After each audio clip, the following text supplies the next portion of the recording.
আসসালামু আলাইকুম ওয়া রাহমাতুল্লাহ। প্রিয় দিনী ভাই ও বোন, গ্রামীণ স্কুলের পক্ষ থেকে কোরআন শিক্ষার এই ক্লাসগুলোতে আপনাদের আবারও অনেক অনেক মোবারকবাদ। তো আজকের এই ক্লাসে খুব গুরুত্বপূর্ণ একটি বিষয় আমরা শিখতে যাচ্ছি, সেটা হলো নুন সাকিন ও তানবিনের কায়দা।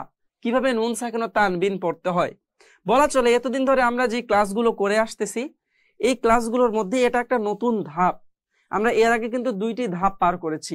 প্রথম ধাপটি হলো বানান, যার মধ্যে আরবি হরফ, তারপরে হরকত, তানবিন, জজম, তাসদিদ এই জিনিসগুলো ছিল, এবং দ্বিতীয় ধাপে ছিল টেনে পড়া বা মদের পড়া। টেনে পড়ার অধ্যায়গুলো আমরা শেষ করেছি। এখন তৃতীয় ধাপে আমরা আছি, সেটা হচ্ছে কিছু স্পেশাল নিয়ম কোরআন শিক্ষা করার জন্য। সেগুলো হচ্ছে তার মধ্যে একটি নুন সাকিন ও তানবিন। তো এই নুন সাকিন ও তানবিন খুবই গুরুত্বপূর্ণ একটি পড়া। কোরআন শরীফ পড়তে গেলে আমাদেরকে এটা অবশ্যই অবশ্যই শিখতে হবে, না হলে এর মাধ্যমে অনেক বড় বড় ভুল হয়ে যায় আমাদের মধ্যে। তো এই জিনিসগুলো একটু আমরা ঠিক করে নিব। দেখুন এখানে নুন সাকিন ও তানবিন, এই নুন সাকিন কাকে বলে? সাকিন এবং জজম একই। নুন সাকিন মানে জজমওয়ালা নুন। এই যে আমরা এটাকে মূলত কি বলতাম? জজমওয়ালা নুন বলতাম না? তো এই যে জজম, এই জজম চিহ্নটিকে, এইটা দুইটা নাম মূলত। একটা হচ্ছে জজম, যেটাকে আমরা চিনে থাকি, এবং আরেকটা হচ্ছে সাকিন। মানে এই জজমের দুইটা নাম, একটা হচ্ছে সাকিন এবং জজম। তবে জজম বলেই আমরা মূলত চিনি। তবে এখানে সাকিন শব্দটি বা সাকিন নামটি ব্যবহার করা হয়েছে এই জজমকে চেনার ক্ষেত্রে। তাহলে নুন সাকিন মানে হচ্ছে জজমওয়ালা নুন। জজমওয়ালা নুন যাকে বলে, নুন সাকিনও তাকেই বলে। তো নুন সাকিন বা সাকিন জজম একই। নুন সাকিন মানে জজমওয়ালা নুন। দেখুন নুন সাকিন দিয়ে যা হয় তানবিন দিয়েও তাই হয়। ব্যাপারটা বুঝতে হবে এখানে কি লেখা আছে। নুন সাকিন দিয়ে যা হয় তানবিন দিয়েও তাই হয়। কিভাবে? দেখুন এখানে বা ব্যবহার করা হয়েছে দুইটির ক্ষেত্রে, এখানে তা ব্যবহার করা হয়েছে, এখানেও বা, এখানেও বা, এখানে তা, এখানে তা। তো বা দিয়ে উদাহরণ এখানে দেওয়া হয়েছে কিভাবে? বা নুন জবর বান, বা নুন জবর বান। আবার একই তানবিন ব্যবহার করে এখানে বা দুই জবর বান উচ্চারণ হচ্ছে। একটু লক্ষ্য করুন, বায়ের সাথে যদি দুই জবর ব্যবহার করা হয় তাহলে উচ্চারণ হচ্ছে কি? বান। আবার এই বায়ের সাথে যদি নুন সাকিন ব্যবহার করা হয় তাহলে সেটারও উচ্চারণ দাঁড়াচ্ছে কি? বান। তাহলে আমরা খুব সহজে বলতে পারি যে তানবিন দিয়ে যা হয় নুন সাকিন দিয়েও তা হয়। এই কথাটাই এখানে লেখা আছে যে নুন সাকিন দিয়ে যা হয় তানবিন দিয়েও তা হয়। দেখুন আমরা একটু এক্সাম্পল গুলো দেখি। বা নুন জবর বান, এখানেও বা দুই জবর বান। এখানে বা নুন জের বিন, এখানে বা দুই জের বিন। বা নুন পেশ বুন, বা দুই পেশ বুন। তা নুন জবর তান, তা দুই জবর তান। তা নুন জবর তান, তা দুই জবর তান। তা নুন জের তিন, তা দুই জের তিন। তা নুন পেশ তুন, তা দুই পেশ তুন। এভাবে করে কিন্তু নুন সাকিন দিয়ে যেটা বানানো সম্ভব, ঠিক তানবিন দিয়েও সেটা বানানো সম্ভব। এখন আসুন এই নুন সাকিন তানবিন পড়ার চারটা নিয়ম আছে। নুন সাকিন ও তানবিন পড়ার চারটি নিয়ম রয়েছে। এই নিয়মগুলোর নামগুলো আমাদেরকে একটু মুখস্থ করতে হবে।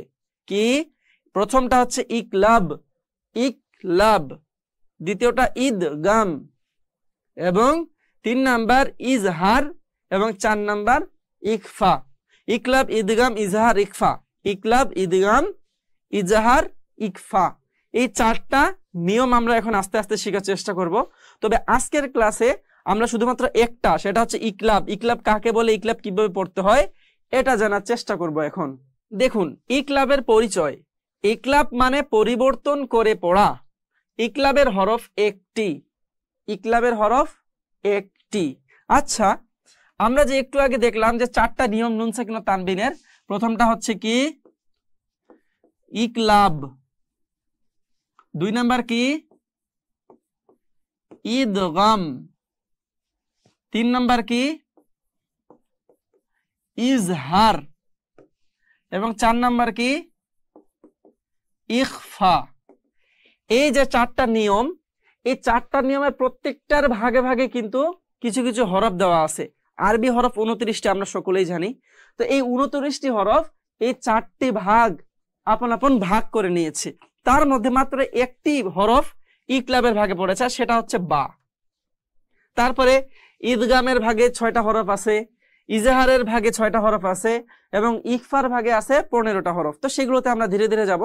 আজকে আমরা যেটা মূলত জানবো সেটা হচ্ছে ইকলাবের যে একটা হরফ আছে, এই হরফটা মানে এটা কিভাবে ব্যবহার করবো, কিভাবে পড়বো।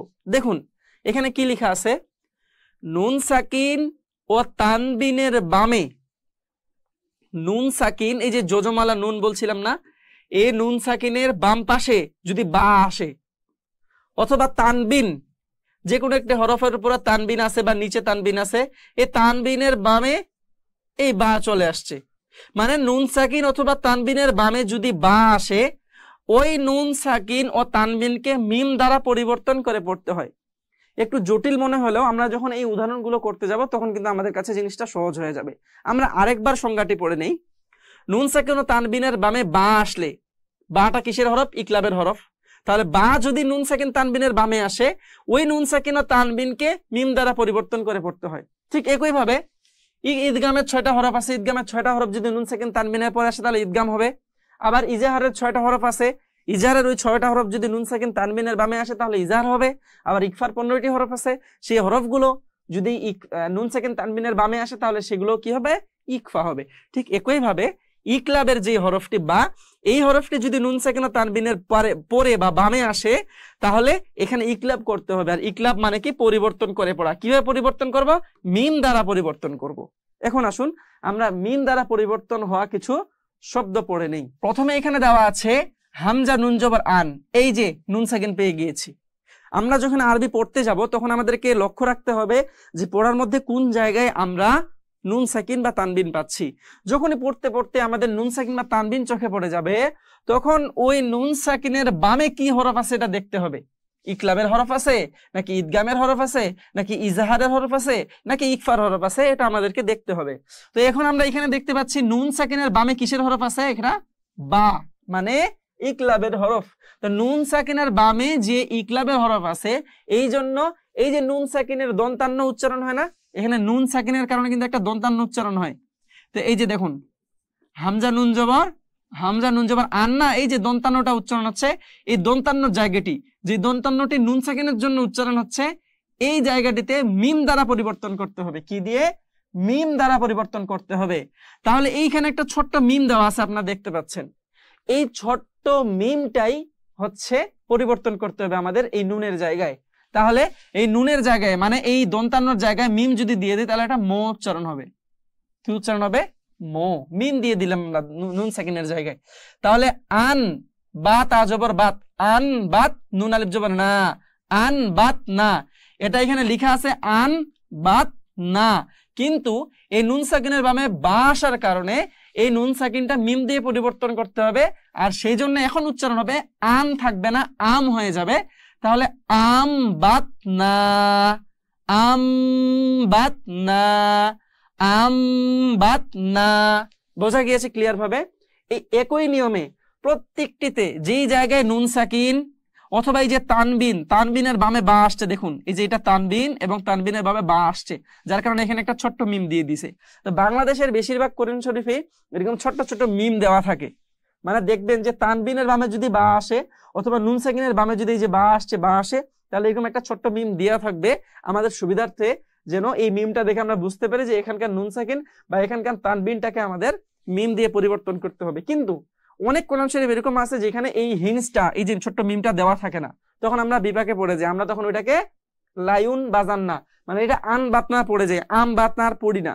তো সেই ভুলটা থেকে বাঁচার জন্য একদম ক্লিয়ার করে আমি আপনাদের বুঝিয়ে দিচ্ছি যে কি জন্য কিভাবে এখানে মিম দ্বারা পরিবর্তন করতে হয়, ইকলাব কিভাবে পড়তে হয়। তো মূল যেই কথাটা সেটা হচ্ছে নুন সাকিনের বামে বা, তাহলে মিম দিয়ে পরিবর্তন করতে হবে। বাজের বি, জাল, নুন জবর জান, বিজান বিহিম, বিজান বিহিম ছিল, নুন সাকিনের বামে মিম আসার কারণে বা নুন সাকিনের বামে বা আসার কারণে মিম দিয়ে পরিবর্তন করতে হবে। বিজান বিহিমটা হয়ে যাবে এখন বিজাম বিহীন। এরপরে বা গইন জবর বাগ, ইয়া আলিফ দুই জবর ইয়ান, বাগ ইয়ান, বাইয়া জবর বাই, নুন জবর না, বাইনা হামিম পেশ হুম, বাইনা হুম, বাগ ইয়ান, ইয়ান কি ছিল ইয়ান, কিন্তু এই জায়গায় তানবিনের বামে বা আসার কারণে এই ছোট্ট মিমটা দিয়ে পরিবর্তন করতে হবে, ইয়ান থাকবে না, এখন হয়ে যাবে ইয়াম। তাহলে কি উচ্চারণ হচ্ছে বাগ ইয়াম বাইনাহুম। এখানে কাল্লা লায়ুম বাজান্না, কাল্লা লায়ুম বাজান্না, এখানে ওয়াজিব গুন্না হবে। এখানে জাযা আম, জাযা, এখানে যে মোটা চিহ্ন দেওয়া আছে এখানে কয় আলিফ টান হবে 4 আলিফ, জাযা আম। দেখুন এখানে তানবিন, তানবিনের বামে বা আসছে, তার মানে এই ছোট্ট মিমটা দিয়ে এখানকার যে দন্তান্ন উচ্চারণ হবে আন, আনের যে দন্তান্নটা উচ্চারণ হবে এই দন্তান্নটাকে পরিবর্তন করে আম করে দিতে হবে মিম দিয়ে। তাহলে উচ্চারণ হচ্ছে কি জাযা আম বিমা কানু, জাযা আম বিমা কানু। এভাবে করে ওই আগে যে টানগুলো শিখতাম সেগুলো পড়তে হবে, এবং এখন যে নুন সাকিন তানবিনের ইকলাব, এই ইকলাবের যেই পড়াটা এটাও পড়তে হবে। আলিমুম, আলিমুম বিজ, বা জের বিজ, জ তালে জবর জ, বিজ লিমিন, এখানে 3 আলিফ টান মধ্যে আরজি, লিমিন, আলিমুম বিজ্জালিমিন। এভাবে করে টানতে হবে, খেয়াল রাখতে হবে এখানে 2 পেশ মানে তানবিন, এই তানবিনের বামে কি আসছে বা আসছে, এই ছোট্ট মিম দিয়ে এখানকার দন্তান্নটা পরিবর্তন করে ম বসায় দিতে হবে। তো এটাই হচ্ছে মূলত ইকলাবের পড়া।